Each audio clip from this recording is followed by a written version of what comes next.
আজকে আমরা যে টপিকটার উপর আলোচনা করব সেটা হচ্ছে ইউপিএস সিস্টেম।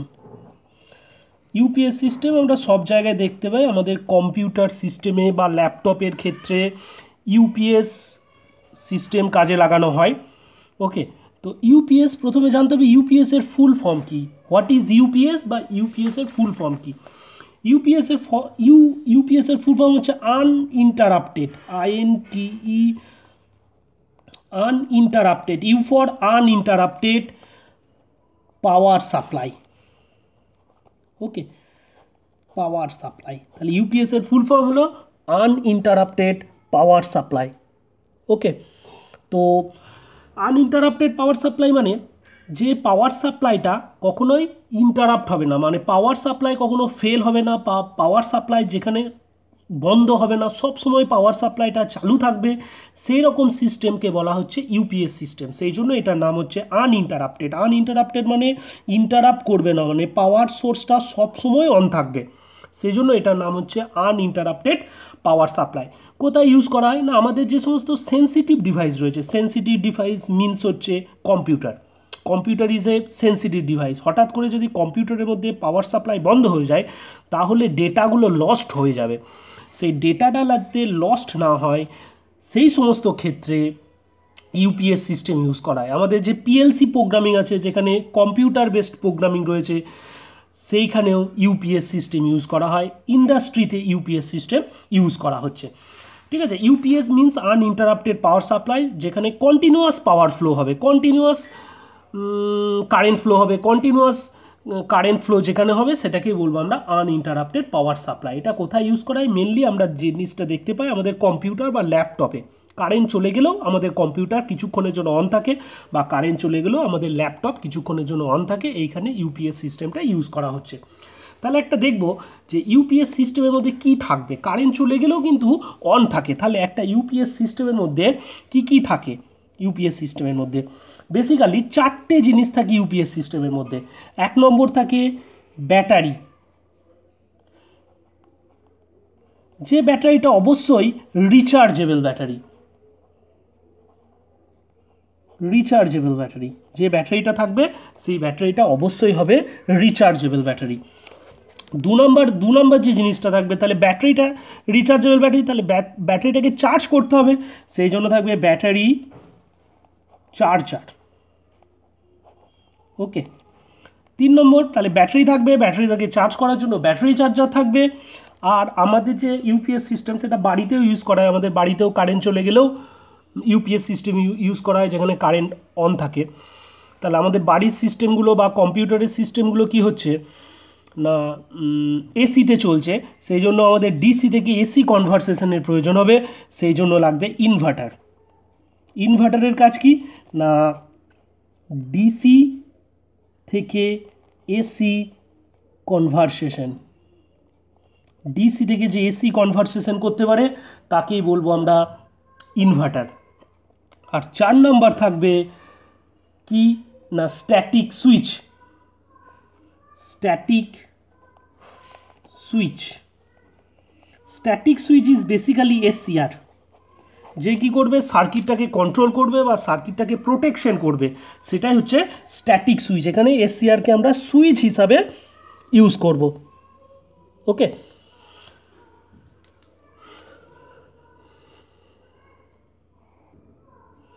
ওকে, এবার আমরা দেখব যে এই প্রত্যেকটা পার্টস নিয়ে একটা ইউপিএস সিস্টেম তৈরি, মানে এটা essential parts of UPS system. তাহলে প্রথমে লিখব ব্যাটারি। ব্যাটারি থাকবে যেটা রিচার্জেবল ব্যাটারি, সেই রিচার্জেবল ব্যাটারিটা আমাদের ফোনের মধ্যেও যে ব্যাটারি থাকে সেটাও রিচার্জেবল ব্যাটারি, ইউপিএস সিস্টেমের মধ্যেও যে ব্যাটারিটা থাকে সেটা হচ্ছে রিচার্জেবল ব্যাটারি। ইউপিএস সিস্টেমে যে ব্যাটারিটা ইউজ করা হয়, ইউপিএস সিস্টেমের ক্ষেত্রে যে ব্যাটারিটা ইউজ করা হয় সেই ব্যাটারিটা হচ্ছে নিকেল ক্যাডমিয়াম বা lead acid type. Nickel cadmium, nickel cadmium, অথবা থাকে lead acid type. Nickel cadmium অথবা লিড অ্যাসিড টাইপ। ঠিক আছে, তো এর ক্ষেত্রে সব জায়গায় নিকেল ক্যাডমিয়াম টাইপ ব্যাটারিটা ইউজ করা হয়, কারণ এর এফিসিয়েন্সিটা লিড অ্যাসিড টাইপ ব্যাটারির থেকে বেশি। এর এফিসিয়েন্সিটা বেশি হওয়ার জন্য আমরা নিকেল ক্যাডমিয়াম ব্যাটারি ইউজ করা হয়, আর এটার ওভারহিটিং প্রবলেম থাকে না। তাহলে কি হচ্ছে না, নো ওভার হিটিং প্রবলেম, মানে বেশি হিট জেনারেট করতে পারে না। আর 2 নম্বর হচ্ছে হাই এফিসিয়েন্সি। এই দুটো কারণের জন্য কি করা হয় না, নিকেল ক্যাডমিয়াম ব্যাটারিটা ইউজ করা হয়, লেড অ্যাসিড টাইপ ব্যাটারিটা ইউজ করা হয় না। জেনারেলি দুটো ব্যাটারি ইউজ করা হয়, কিন্তু প্রেফার করা হয় নিকেল ক্যাডমিয়াম ব্যাটারি। নেক্সট হচ্ছে ব্যাটারি চার্জার। ব্যাটারিটাকে চার্জ করার জন্য আমার ব্যাটারি চার্জার লাগবে। ব্যাটারি চার্জার কিসে ব্যাটারিটা চার্জ হবে না, ডিসিতে চার্জ হবে, এসিতে, কারণ battery is a DC source, সেই জন্য ব্যাটারিটাকে চার্জ করার জন্য আমাকে একটা ডিসি সাপ্লাই দিতে হবে। সেই ডিসি সাপ্লাইয়ের সাহায্যে ব্যাটারিটা চার্জ হবে। নেক্সট ব্যাটারি চার্জারের নেক্সট যে পয়েন্ট আছে ইনভার্টার। ইনভার্টার কি না, ডিসি থেকে এসি কনভার্ট করবে, কারণ আমাদের ফ্যান লাইট চালানোর জন্য এসি সিগন্যালের প্রয়োজন হবে। সেই জন্য ব্যাটারি থেকে যে সোর্সটা পাবো বা সিগন্যালটা পাবো সেটা হচ্ছে ডিসি। সেই ডিসিটাকে এসিতে কনভার্ট করতে হবে, তবেই আমাদের ফ্যান লাইট চলবে। সেই জন্য এখানে ইনভার্টার ইউজ করা হয়। স্ট্যাটিক সুইচ না সুইচ হিসাবে, এসিআরকে আমরা এখানে সুইচ হিসাবে ইউজ করবো। বেসিক্যালি আমাদের সার্কিটটাকে প্রোটেক্ট করার জন্য আমার স্ট্যাটিক সুইচটা ইউজ করা হয়। এবার দেখতে হবে টাইপস, ক ধরনের ইউপিএস সিস্টেম আছে আমাদের। টাইপস আমরা মেনলি 2 ধরনের ইউপিএস সিস্টেমের কথা পড়ব। একটা হচ্ছে অনলাইন ইউপিএস, আর একটা পড়বো অফলাইন ইউপিএস। তাহলে ইউপিএস 2 ধরনের হতে পারে, একটা হচ্ছে অনলাইন ইউপিএস আর একটা হচ্ছে অফলাইন ইউপিএস। আমরা যেটা পড়বো এখন সেটা হচ্ছে অনলাইন ইউপিএস। কেন একে অনলাইন ইউপিএস বলবো,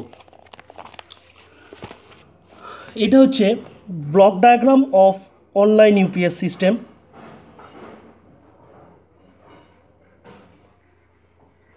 এটা block diagram of online UPS system. এটাকে অনলাইন ইউপিএস বলা হচ্ছে কেন না, সবসময় পাওয়ারটা ফ্লো হবে থ্রু ইউপিএসের মাধ্যমে। ইউপিএস মিনস হচ্ছে যেখানে তোমার ব্যাটারি চার্জার ইনভার্টার থাকবে, সেই সার্কিটের মধ্যে দিয়ে সবসময় কারেন্টের যদি ফ্লো হয় তখন তাকে বলবো আমরা অনলাইন ইউপিএস। মানে ইউপিএস সিস্টেমটা সবসময় অন থাকবে, সেই জন্য এটার নাম হচ্ছে অনলাইন ইউপিএস। তাহলে ইউপিএসের ভেতর দিয়ে যদি সবসময় কারেন্টের ফ্লো হয় বা সবসময় আমরা সিগন্যাল পাই, সেই জন্য এই ইউপিএসটার নাম হচ্ছে অনলাইন ইউপিএস। ওকে, তো আমরা দেখব এইটা হচ্ছে ইউপিএসের সিস্টেমের নর্মালি ব্লক ডায়াগ্রাম, যেখানে এইখানে আছে এসি সাপ্লাই। ওকে, এসি সাপ্লাইয়ের পর আছে rectifier oblique battery charger. Rectifier কী করবে না, এই এসি সাপ্লাইকে এখানে ডিসিতে কনভার্ট করবে। ওকে, ডিসিতে কনভার্ট করবে। সেই ডিসিটা একটা ব্যাটারির মধ্যে ঢুকবে, ব্যাটারিটাকে চার্জ করার জন্য ব্যাটারির মধ্যে ঢুকবে, আর একটা যাবে ইনভার্টার সার্কিটে। তাহলে যে ডিসিটা রেকটিফায়ার যে ডিসি সিগনালে কনভার্ট করছে, সেই ডিসি সিগনালটা দুদিকে যাবে, একটা ব্যাটারির মধ্যে যাবে যেটা ব্যাটারিটাকে চার্জ করবে, আর একটা যাবে ইনভার্টারের মধ্যে দিয়ে। সেই ইনভার্টার সার্কিট কি করবে না, এই ইনভার্টার সার্কিট কি করবে না, এই ডিসি থেকে এসিতে কনভার্সন করবে। মানে এর আউটপুটে আমি যে সিগন্যালটা পাবো সেটা হচ্ছে এসি, তাহলে ডিসি থেকে এসিতে কনভার্ট করবে। এটা হচ্ছে স্ট্যাটিক সুইচ, যেটা এসিআর দিয়ে বানানো হয়েছে, এটা হচ্ছে স্ট্যাটিক সুইচ। ওকে, এটা হচ্ছে স্ট্যাটিক সুইচ যেটা এসিআর দিয়ে বানানো হয়েছে। এটাকে ওভারলোডিং প্রবলেম, ওভারহিটিং প্রবলেম এগুলো যাতে না হয় সেই জন্য স্ট্যাটিক সুইচ করা হয়েছে। এই স্ট্যাটিক সুইচটা নর্মালি অন থাকবে, সবসময় অন থাকবে। তাহলে এইদিকে এসি সিগন্যাল গিয়ে আমার লোডে গিয়ে পৌঁছাচ্ছে, সেই জন্য এইখানে ইউপিএস সিস্টেমটা সবসময় অন থাকছে, সেই জন্য এটাকে বলবো আমরা অনলাইন ইউপিএস। সেই জন্য এখানে লেখা আছে দেখো, emergency and normal power flow. এই দিক দিয়ে কারেন্টের ফ্লোটা হয়ে এই লোডে এসে যাচ্ছে, এই দিক দিয়ে কারেন্ট ফ্লো হয়ে লোডে এসে পৌঁছাচ্ছে। ওকে, এই দিক থেকে কারেন্ট ফ্লো হয়ে লোডে এসে পৌঁছাচ্ছে, এইটা সবসময় অন থাকছে, সেই জন্য এটাকে বলা হচ্ছে অনলাইন ইউপিএস। এইবার কোনো কারণবশত এইখানে প্রবলেম হলো, ইনভার্টারের প্রবলেম হলো, বা রেকটিফায়ার বা ব্যাটারি চার্জারের প্রবলেম হলো, বা ব্যাটারি পাওয়ার ব্যাকআপ দিতে পারছে না, তাহলে কি হচ্ছে না তোমার এই দিক দিয়ে আর কারেন্টের ফ্লো হবে না, কিন্তু আমাকে তো লোডে কারেন্ট পৌঁছাতেই হবে, কারণ এটা একটা সেন্সিটিভ ডিভাইসের ক্ষেত্রে প্রযোজ্য। যখন ইউপিএসের ব্যাকআপ বন্ধ হয়ে যাবে বা ইউপিএস সিস্টেমটা ফেলিওর হয়ে যাবে, তখন ওপর দিক দিয়ে পাওয়ার সাপ্লাই হবে, ওপর দিক দিয়ে পাওয়ার সাপ্লাই এসে লোডে এসে পৌঁছাবে, উপরের দিক দিয়ে পাওয়ার সাপ্লাই হয়ে লোডে এসে পৌঁছাবে। সেই জন্য এই স্ট্যাটিক সুইচটা নর্মালি অফ থাকছে, ঠিক আছে। যখন এই দিকে কারেন্টের ফ্লো হবে না বা বাধা পাবে, তখনই শুধুমাত্র কারেন্টের ফ্লো করবে। যখন পাওয়ারটা ফেলিওর বন্ধ হয়ে যাবে, তখনই উপরের দিক দিয়ে কারেন্টের ফ্লো হবে, নাহলে নর্মালি এই সেকশনেই কারেন্ট ফ্লো হবে। যদি এই সিস্টেমটা কোনো কারণে ইন্টারাপ্টেড হয়ে যায় বা এই সিস্টেমটা কোনো রকমের ফেলিওর হয়ে যায়, তখন ওপর দিকে কারেন্টের ফ্লো হবে। কারণ আমাকে ক্রিটিক্যাল লোডে সবসময় আমাকে কিন্তু কারেন্ট ফ্লো করাতে হবে। সেই জন্য এখানে দুদিক দিয়ে দুটো পথ ধরে কারেন্টটা যাবে। নর্মালি এটা অন থাকবে, এই সিস্টেম দিয়েই কারেন্টের ফ্লো হবে। যদি এই সিস্টেমটা কোনো কারণে ব্রেক হয়ে যায়, তখন ওপরের সিস্টেম দিয়ে কারেন্টের ফ্লোটা হবে। সেই জন্য এখানে লেখা আছে পাওয়ার ফ্লো হোয়েন ইনভার্টার ফেল। যখন ইনভার্টার ফেল হয়ে যাবে, তখন এইটা দিয়ে কারেন্ট ফ্লো হবে, তখন এই স্ট্যাটিক সুইচটা অন হয়ে যাবে, এই স্ট্যাটিক সুইচটা অফ হয়ে যাবে। নর্মালি এই স্ট্যাটিক সুইচটা অন থাকে, এইটা অফ থাকে যখন ইউপিএস সিস্টেমের মধ্য দিয়ে কারেন্টের ফ্লো হয়। যখন ইউপিএস সিস্টেমটা ব্রেক করে গেল, তখন ওপরের সিস্টেমটা দিয়ে কারেন্টের ফ্লো হবে, তখন এই যে নর্মালি অফ হয়েছিল সেটা অন হয়ে যাবে, দিয়ে এই দিক দিয়ে কারেন্টের ফ্লোটা হবে। এটা হচ্ছে নর্মাল অনলাইন ইউপিএস সিস্টেমের ব্লক ডায়াগ্রাম এবং ডেসক্রিপশন। ওকে, তো এই সিস্টেমটা দিয়েই সবসময় অন থাকছে বলে এই লাইনটা সবসময়, যেটা ইনভার্টারের লাইন, যেখানে ব্যাটারি রয়েছে, ব্যাটারি চার্জার রয়েছে, ইনভার্টার রয়েছে, এই দিক দিয়েই কারেন্টের ফ্লো হচ্ছে বলে এইটাকেই আমরা বলবো অনলাইন ইউপিএস। এবার এটা 3টে মোডে কাজ করে অনলাইন ইউপিএসের। যদি তুমি ভাবো, অপারেশন ভাবো, তাহলে অপারেশন 3 ধরনের হতে পারে। 1 নম্বর অপারেশন হচ্ছে মোড 1। মোড 1-এ কী হচ্ছে না, মেন এসিটা অন হচ্ছে। এইখানে যে মেন এসি সাপ্লাই দিয়েছি, সেই মেন এসি সাপ্লাইটা অন হয়ে যাচ্ছে। তাহলে মেন এসি সাপ্লাই যদি অন হয়, তাহলে কী হবে না, ব্যাটারি চার্জার কী করবে, এই ব্যাটারিটাকে চার্জ করবে। ব্যাটারি চার্জার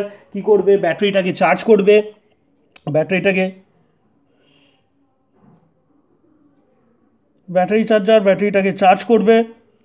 ওকে, চার্জ করার পর কি করবে না, ইনভার্টারে পাঠাবে। ইনভার্টার যেখানে ডিসি থেকে এসিতে কনভার্ট করবে, সেই এসিটা ক্রিটিক্যাল লোডে গিয়ে পৌঁছাবে।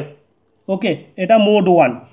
2 নম্বর হচ্ছে মোড 2। মোড 2তে কী ঘটবে, 3টে মোডে অপারেশন হয়। মোড 2তে কী করবে না, যদি মেন এসিটা অফ হয়ে যায়, মানে আমাদের এসি সাপ্লাই কোনো কারণে যদি অফ হয়ে যায়, মানে কারেন্ট চলে গেল, ঠিক আছে।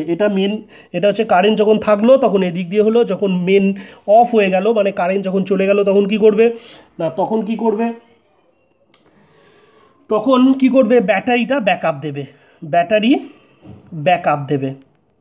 তাহলে যখন কারেন্ট থাকলো তখন ব্যাটারিটা চার্জ হলো এবং এই সার্কিট দিয়ে ক্রিটিক্যাল লোডে গিয়ে পৌঁছালো। যখন কারেন্টটা অফ হয়ে যাচ্ছে, এসি সাপ্লাইটা যখন অফ হয়ে যাচ্ছে, তখন কি হচ্ছে না, এই ব্যাটারি থেকে পাওয়ারটা গিয়ে ইনভার্টারে পৌঁছাচ্ছে। ব্যাটারি থেকে ব্যাকআপ নিয়ে ইনভার্টারে পৌঁছাবে, ব্যাটারির ব্যাকআপটা ইনভার্টারে পৌঁছাবে। ইনভার্টার সেই ডিসি সিগন্যালটাকে এসি সিগন্যালে কনভার্ট করবে, সেই এসিটা ক্রিটিক্যাল লোডে এসে পৌঁছাবে। এটা হচ্ছে মোড 2।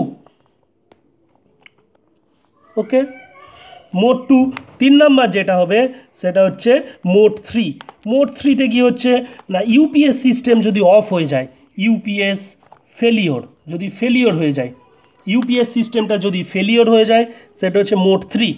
ইউপিএস সিস্টেমটা যদি ফেলিওর হয়ে যায়, তাহলে উপর দিক দিয়ে স্ট্যাটিক সুইচ যেটা রয়েছে, স্ট্যাটিক সুইচ 1 যেটা রয়েছে, সেটা অন হয়ে যাবে। স্ট্যাটিক সুইচ 1টা অন হয়ে যাবে এবং ওপর দিক দিয়ে, তখন ইউপিএসটা অফ হয়ে গেছে, তখন ওপরের দিক দিয়ে কারেন্টটা ফ্লো হয়ে ক্রিটিক্যাল লোডে এসে পৌঁছাবে। এটাই হচ্ছে 3টে mode of operation of UPS system. Okay, আর এইখানে একটা সিগন্যাল দেওয়া হয়েছে ইউপিএস সিস্টেমের। এইটা হচ্ছে ভোল্টেজ, যখন ডিউরেশন অফ পাওয়ার যখন ফেলিওর হচ্ছে, তখন আউটপুট ভোল্টেজ সবসময় পাওয়ারটা জেনারেট করছে। এইটা এসি সিগন্যাল প্রথমে চলেছিল, হঠাৎ করে বন্ধ হয়ে গেছে, তারপর আবার চলে এসছে। তাহলে ইউপিএসের আউটপুট কী হবে, সবসময় আমাকে সিগন্যালটা কন্টিনিউয়াস করবে। সেই জন্য এটার নাম হচ্ছে আনইন্টারাপ্টেড পাওয়ার সাপ্লাই।